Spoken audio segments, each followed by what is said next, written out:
नमस्कार साथियों, Rajasthan board exam 2024 कक्षा 10वीं के मॉडल पेपर सबसे पहले हैं वो जारी हो चुके हैं। और अब हम कक्षा 10वीं का मॉडल पेपर समझ विज्ञान का लेकर आ चुके हैं। और इस समझ विज्ञान के मॉडल पेपर को हम आज पूरा सॉल्यूशन करने वाले हैं, फुल सॉल्यूशन करने वाले हैं। एक भी क्वेश्चन है वो छोड़ेंगे नहीं। और इसमें हम देखिएगा पेपर है आपका कितने नंबर का होगा, 80 नंबर का होगा। 20 नंबर आपके स्कूल में से जाएंगे और 80 नंबर का आपका बोर्ड एग्जाम जो पेपर है वो होगा। और इस पेपर को हल करने के लिए आपके पास टाइम दिया जाएगा 3 घंटे 15 मिनट। इसमें देखिएगा परीक्षार्थियों के लिए सामान्य निर्देश क्या है। परीक्षार्थी सर्वप्रथम अपने प्रश्न पत्र पर नामांक लिखना है, मतलब जो भी आपकी रोल नंबर है वो भी जल्द से जल्द है आपके आ जाएंगे अभी इस जनवरी महीने में। और सभी प्रश्न करने हल अनिवार्य हैं। प्रत्येक प्रश्न का उत्तर दी गई उत्तर पुस्तिका में ही लिखना है। जिन प्रश्नों में आंतरिक खंड है उन सभी के उत्तर एक साथ हैं वो लिखने हैं।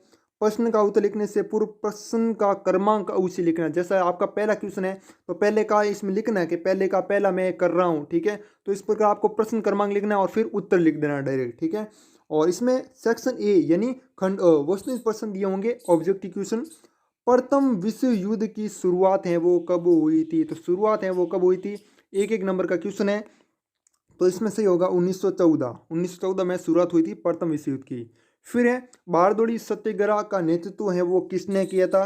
पहली बात तो जो ये बारदोली सत्याग्रह है वो हुआ कब था, तो आप सभी स्टूडेंट को याद रखना 1928 में। और इस सत्याग्रह का नेतृत्व है वो किसने किया था, तो किया था सरदार वल्लभ भाई पटेल ने, ठीक है। और फिर है अगला, भाप के इंजन से संबंधित हैं, कौन संबंधित है भाई, जेम्स वॉट, जेम्स हरग्रीव्स। तो इसमें सही हो जाएगा आपका बिल्कुल जेम्स वॉट। कौन सा हो जाएगा, जेम्स वॉट किससे संबंधित है, भाप इंजन से संबंधित हैं। नेक्स्ट आपका 1780 में प्रकाशित बंगाल गजट पत्रिका थी। बंगाल गजट है वो पत्रिका है वो क्या थी भाई, साप्ताहिक थी। क्या थी, साप्ताहिक थी, ठीक है। और कौन सी लैंग्वेज में आती थी, तो आपको याद रखना इंग्लिश में आती थी। किस समय, इंग्लिश में, हाँ इंग्लिश मतलब अंग्रेजी, ओके।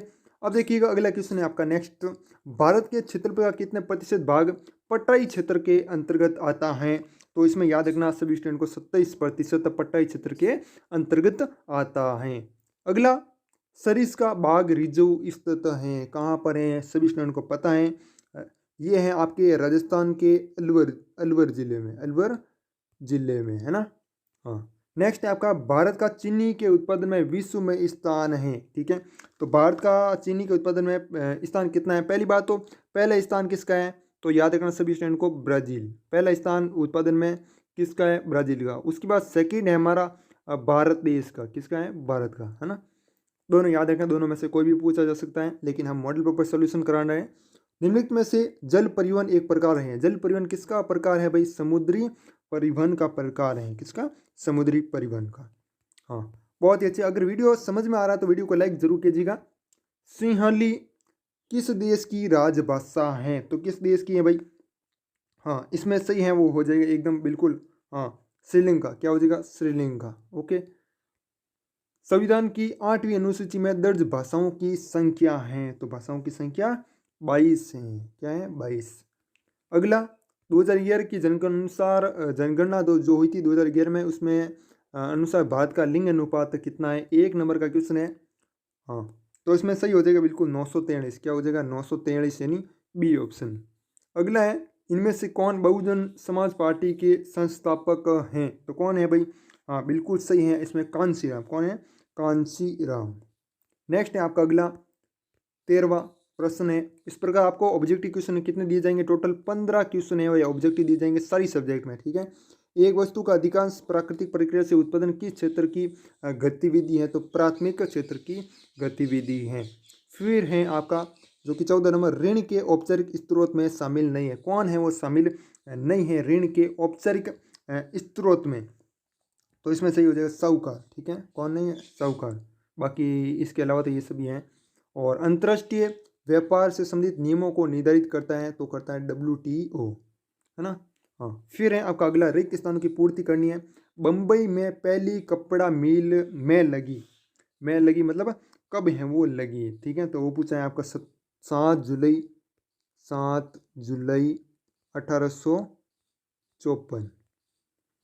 गुलामगिरी पुस्तक के लेखक हैं, गुलामगिरी जो पुस्तक है इसके लेखक कौन है, ज्योतिबा फूले। कौन है, ज्योतिबा फूले। किस पुस्तक के लेखक हैं भाई, गुलामगिरी, है ना, हाँ, सभी क्वेश्चन मैं करूँगा, बिल्कुल बने रहेगा चैनल पर। और बाकी जो इसके अलावा वीडियो है मैंने बताया, जैसे कि शुरू में साइंस का मैंने करवा दिया है, हिंदी का मैंने करवा दिया है, और अब समाज विज्ञान का भी मैं आपको करवा रहा हूँ। तो समाज विज्ञान सभी इसकी सभी जितने भी मैंने करवाई हैं उन सभी की प्लेलिस्ट बना दी है, उस पर जाकर आप देख सकते हो हमारे जितने भी वीडियो हैं मॉडल पेपर 2024 के कक्षा 10वीं के। और कच्चा तेल गैर संसाधन है, गैर नवीकरणीय, क्या है, गैर नवीकरणीय संसाधन है। किस में है ये भाई, तीसरे में है। फिर है आपका अगला, विभिन्न देशों के बीच परस्पर संबंध और तीव्र एकीकरण की प्रक्रिया है, वैश्वीकरण। ठीक है, विभिन्न देशों के बीच जो भी परस्पर संबंध है, तीव्र एकीकरण की प्रक्रिया है, वो किसके अंतर्गत आती है, वैश्वीकरण की प्रक्रिया है। ये किस प्रक्रिया है, वैश्वीकरण। और मैंने अर्धवार्षिक परीक्षा में बताया था पूरा वैश्वीकरण क्या होता है ना। शिरोमणि अकाली दल का संबंध मुख्यतः राज्य से है, तो किस राज्य से संबंधित है, तो इसमें होगा पंजाब। क्या होगा, पंजाब। शासन प्रणाली में अंतिम शक्ति जनता में निहित होती, किस शासन प्रणाली में, तो लोकतंत्र। कौन सी, लोकतंत्र। लोकतंत्र शासन प्रणाली में अंतिम शक्ति जनता में निहित है, मतलब जनता के द्वारा हम चुनते हैं, जनता द्वारा चुने गए प्रतिनिधि, है ना, जनता द्वारा नियमित सरकार, यह सब कुछ लोकतंत्र की परिभाषा है। जवाहरलाल नेहरू गर्व से को आधुनिक भारत का मंदिर कहा करते थे, किसको कहा करते थे भाई, जवाहरलाल नेहरू बांधों को, किसको कहते थे, बांध होते थे ना, बांधों को। ठीक है, अगला देखिएगा, नेक्स्ट है आपका अति लघु उत्तरात्मक प्रश्न है, आपको अभी आ चुके हैं, और ये भी एक ही नंबर के हैं। देखो आपके रिक्त स्थान तो कितने होंगे, 7 होंगे, 7 नंबर तो आपके ये होंगे, 12 और ये 7 हो गए। ठीक है, हाँ। फिर देखिएगा, अति लघुत्तम प्रश्न, निम्न प्रश्नों के उत्तर एक शब्द अथवा एक पंक्ति में देना है। बेगार क्या है, बेगार, बेगार मतलब बेगार, मूल्य चुकाए बिना, मूल्य चुकाए बिना श्रम कराने की जो प्रथा होती है वो होती है बेगार। क्या होती है, बेगार। इसमें जो भी श्रमिक होते हैं ना, श्रमिक होते हैं, श्रमिकों की इच्छा बिना बिना उनका काम है वो लिया जाता है, मतलब काम है वो करवाया जाता है उनको। ठीक है, ये होता है बेगार। फिर उनको मतलब कोई मूल्य है वो नहीं दिया जाता। जैसे आप भी मान लीजिएगा, आपको कोई ऐसा काम दे दिया जाए, जैसे आप कोई भी मान लीजिएगा कि आपको जाना है खेत में, ठीक है, किसी दूसरे के खेत में, और वहाँ पर पौणत करनी है। ठीक है, पूरा खेत है, पानी उसमें डालना है ना, पौणत करनी है कुल मिलाकर। तो पौणत करनी है और पौणत कर लोगे आप, फिर आपको पैसा ही नहीं मिलेगा, तो वो आता है बेगार। ठीक है, क्या होता है, बेगार। फलई शटल क्या है, फलई शटल, मैं अभी चित्र भी बता रहा हूँ। फलई शटल देखो, मैं अभी चित्र बता रहा हूँ। ठीक है, ये होता है फलई शटल। ठीक है, हाँ। फलई शटल एक क्या है, यांत्रिक उपकरण है। क्या है, यांत्रिक उपकरण है। पहली बात तो जिसका इस्तेमाल बुनाई में किया जाता है, किस में किया जाता है, बुनाई में किया जाता है। जैसे सुई होती है ना, सुई होती है ना इस प्रकार की, है ना, हाँ, इसी प्रकार ये भी एक है। और फिर है, फलई शटल का आविष्कार किसने किया था, जॉन के ने किया। किसने किया, जॉन, जॉन के। ठीक है, के है। फिर इसके बाद और बात करें, कब किया, 1733 में किया था। ठीक है, और क्या है इसके बारे में, इस मशीन ने बुनाई की प्रक्रिया में क्या लाई, तेजी लाई। इसकी मदद से एक बुनकर क्या करता है, ज़्यादा कपड़े, ज़्यादा चौड़े कपड़े हैं वो बुन सकता था, और इसकी सहायता से कपड़े हैं वो बुने जा सकते थे। कुल मिलाकर ये बात है आपके इसमें। और फिर देखिएगा अगला का क्वेश्चन है आपका, कौन सा था, फ्लाई शटल हो गया। स्पिनिंग जेनी का आविष्कार है वो किसने किया था, तो इसमें यहाँ पर मैं आंसर है वो लिख रहा हूँ। ठीक है, थोड़ा सा बड़ा नाम है इसलिए सही से दिखना चाहिए प्रॉपर आपको। जेम्स, क्या नाम है, जेम्स हरग्रीव्स, हरग्रीव्स, हरग्रीव्स। ठीक है, और कब किया, तो याद रखना 1764 में। ठीक है, हाँ, बहुत ही अच्छे से समझाऊंगा मैं आपको।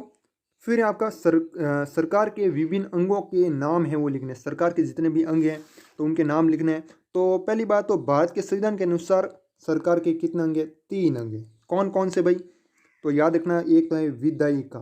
क्या है, विधायिका। आगे तो मैं लिखा हुआ है वैसे, आगे मैं आपको जो बड़े क्वेश्चन है उनमें लिखा हुआ है वैसे, है ना, यहाँ पर छोटे सवाल है इसलिए मैंने नहीं लिखा।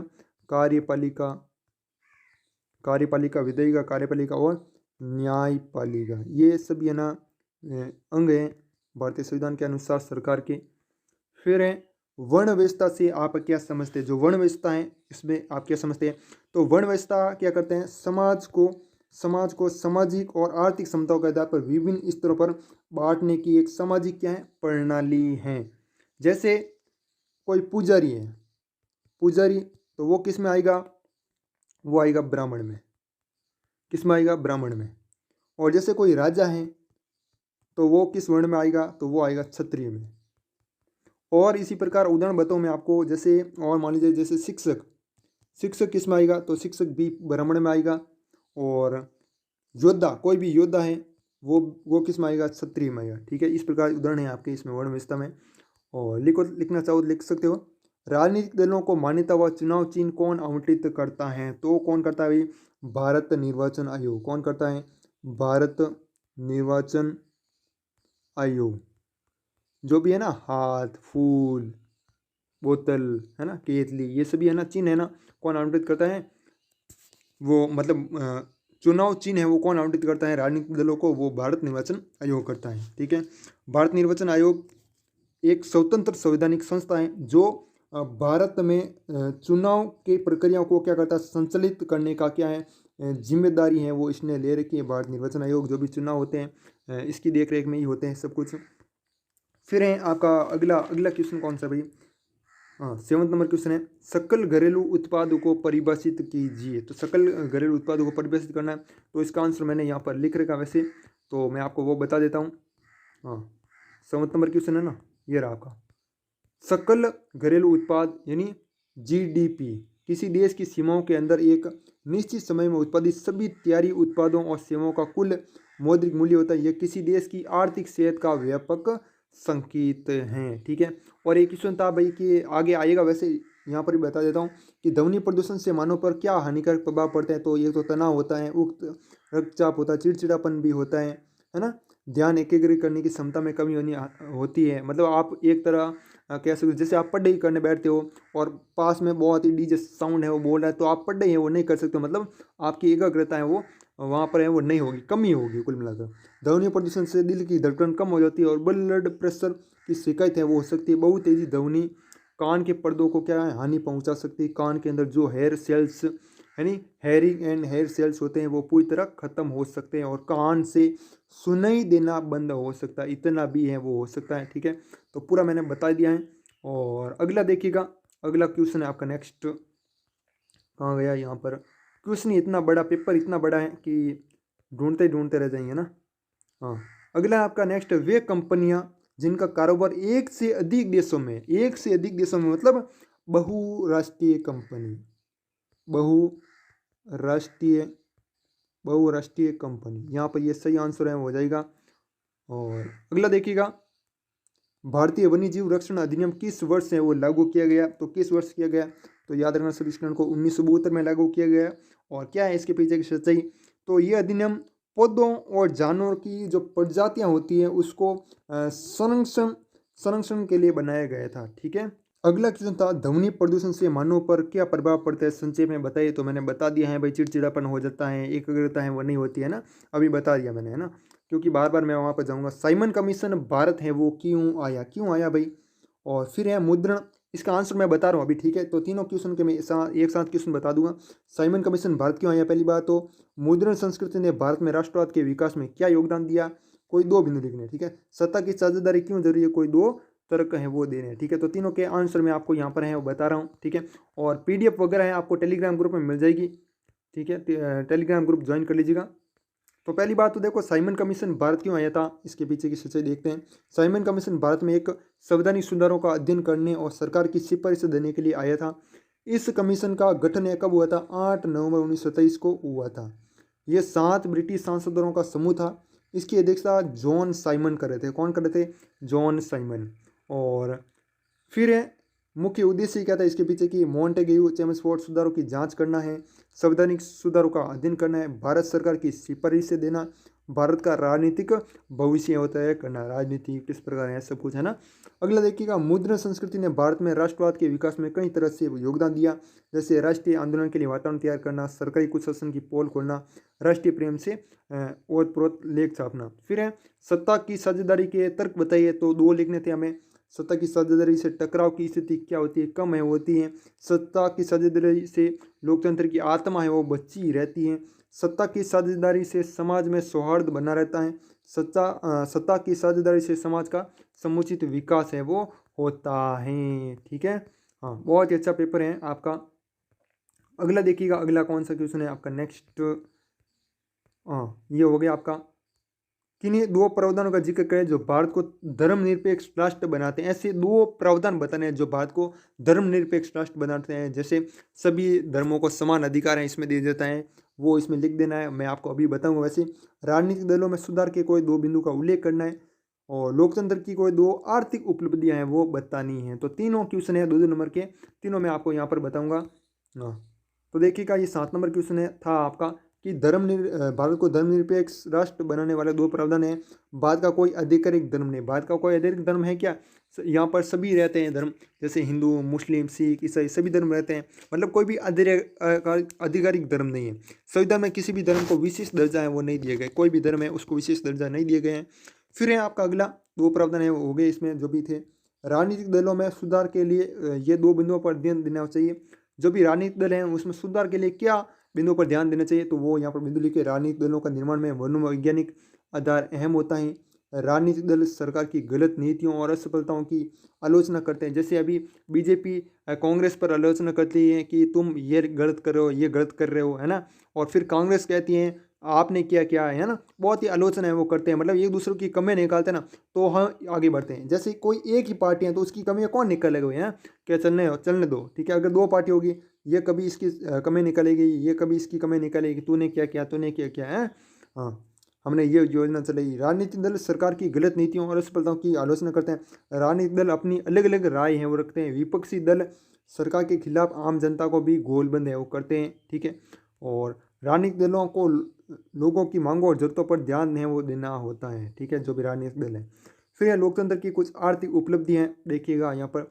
आर्थिक विकास और वृद्धि, कम मुद्रास्फीति, कम राजनीतिक अस्थिरता, उच्च आर्थिक स्वतंत्रता, लोगों को जितना चाहिए उतना पैसा कमाने का अधिकार भी है, लोगों को जो भी व्यवसाय या पैसा चाहिए करने का अधिकार है, लोगों को जहाँ चाहिए निवेश करने का भी अधिकार है, निवेश, इन्वेस्ट, ठीक है। और अगला देखिएगा, अगला आपका नेक्स्ट कौन सा था। हाँ, यहाँ पर हम आ चुके हैं विज्ञान के पेपर में, ठीक है, विज्ञान का आ गया बीच में, सॉरी, इसके लिए माफ़ी चाहते हैं। और अगला देखिएगा कौन सा था भाई, यहाँ पर 9 तो हो चुके हैं आपके। 10 नंबर क्वेश्चन है, धारणीता विकास के लिए क्यों महत्वपूर्ण है, क्यों महत्वपूर्ण है भाई, वो बताना है। 10, 11, 12 तीनों मैं आपको यहाँ पर बता दूंगा, ठीक है। हाँ, धारणीता विकास के लिए क्यों महत्वपूर्ण है। विदेशी व्यापार के उदारीकरण से आप क्या समझते हैं। उपभोक्ता सुरक्षा अधिनियम 1986 के निर्माण की जरूरत है वो क्यों पड़ी थी, तो वो सब कुछ है यहाँ पर लिखना होगा, ठीक है। हाँ, तो इसमें देखिएगा, इसमें यहाँ पर हम लिख देते हैं धारणीता का विषय विकास के लिए महत्वपूर्ण है, क्योंकि धारणीता का मतलब है ऐसा विकास करना जो आने वाली पीढ़ियों के लिए भी हो, क्या हो, आने वाली जो भावी पीढ़ियाँ हैं उनके लिए भी हो, ऐसा विकास करो। अर्थव्यवस्था और पर्यावरण परस्पर निर्भर हैं।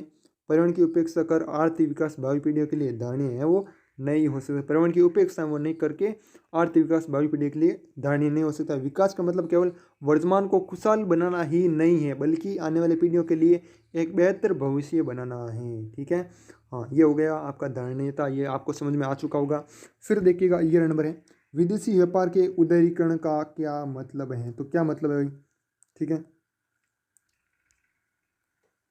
सरकार द्वारा व्यापार में लगाई गई बाधाओं को या प्रतिबंधों को हटाना। एक तो बिना अधिकारी सरकारी प्रतिबंधों के विदेशों में व्यापार करने में आसानी, राष्ट्रों के बीच वस्तुओं में मुक्त आदान प्रदान पर लगे प्रतिबंधों या बाधाओं को हटाना या कम करना, ये है विदेशी व्यापार के उदारीकरण। मतलब जो भी बाधाएं आ रही हैं, ठीक है, जो भी चालान है वो होता है, जैसे कोई चालान काट रहा है कि यहाँ से बाहर अपने देश से बाहर जा रहा है या फिर बाहर से अपने देश में आ रहा है, तो उसका चालान है वो कुछ ना कुछ करता है, तो उस चालान को भी हो सकता है कम कर दिया जाए, उसको हटाना, कम करना, ये इस प्रकार के प्रतिबंध हैं वो होते हैं। और राष्ट्रों के बीच जो भी वस्तुओं का आदान प्रदान है वो इसी से वो होता है, तो ये होता है आपका विदेशी व्यापार के उदारीकरण का मतलब।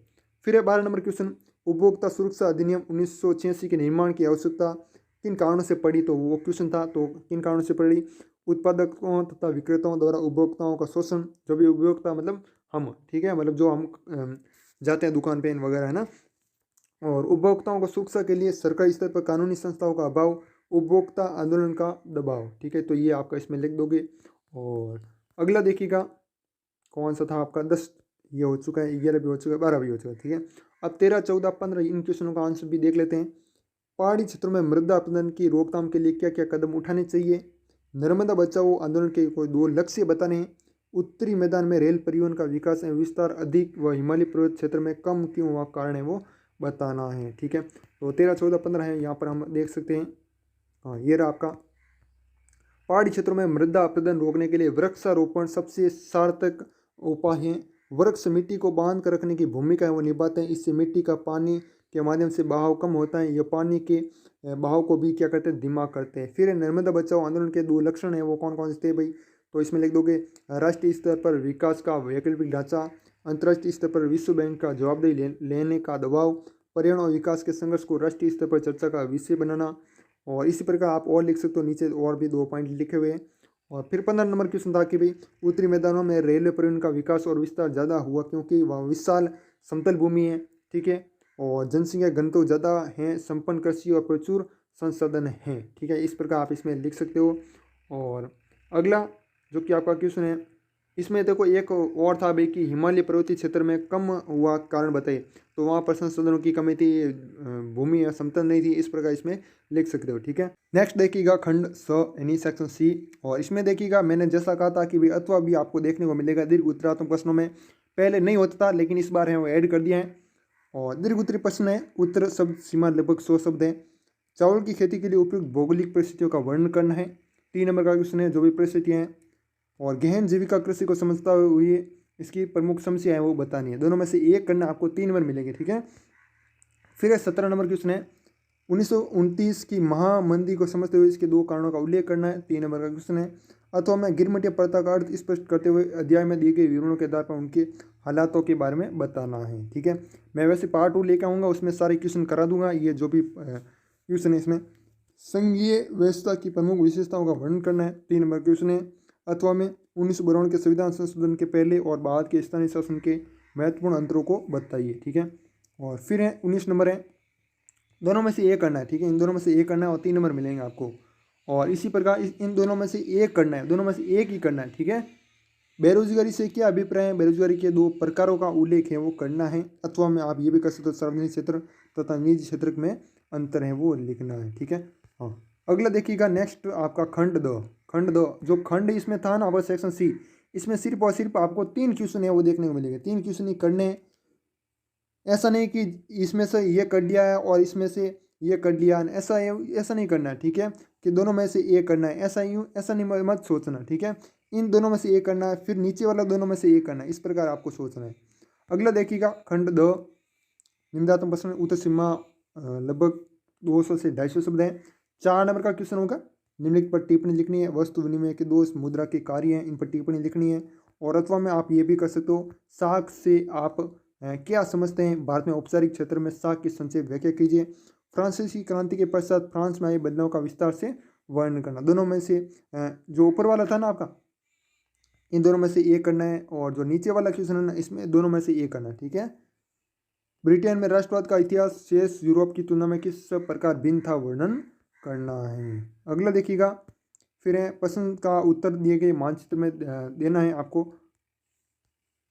दिए गए भारत की रेखा मानचित्र में निम्नलिखित कोयला खानों को अंकित कीजिए। ये कोयला खाने हैं, इनको अंकित करना। सिंगरौली है, रानीगंज, सिगरेनी, नेवली। ठीक है, इसका भी मैं आपको पूरा हल कराऊंगा, पार्ट 2 आएगा इसका जल्द।